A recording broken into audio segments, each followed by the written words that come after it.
सियालकोट की तहसील डस्का में मुबैना तौर पर ससुरालियों के हाथों कत्ल होने वाली जारा के चौथे मुलजिम को पुलिस ने गिरफ्तार कर लिया। जारा कत्ल केस में गिरफ्तार होने वाली सास, नंद और सास के नवासे ने दौरान तफ्तीश चौथे मुलजिम के बारे में इंकशाफ किया। मुलजिम ने तकिया रखकर पहले जारा को मौत के घाट उतारा, फिर कुल्हाड़ी के वार करके लाश के टुकड़े किए और नाले में फेंक दिए। पुलिस के मुताबिक मुलजिमा सास, बीबी, बहू जारा की खाला भी है। सास को शुबा था कि उसकी बहू जारा उन पर जादू टोना करती है और इसी बिना पर यह सब कुछ किया। गिरफ्तार मुलजिमान पुलिस रिमांड पर हैं। सियालकोट की तहसील डस्का में मुबैना तौर पर ससुरालियों के हाथों कत्ल होने वाली जारा के चौथे मुलजिम को पुलिस ने गिरफ्तार कर लिया।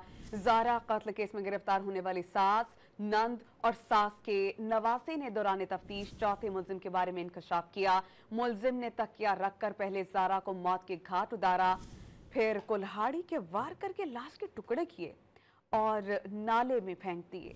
पुलिस के मुताबिक मुलजिमा सास, बीबी, बहू जारा की खाला भी है।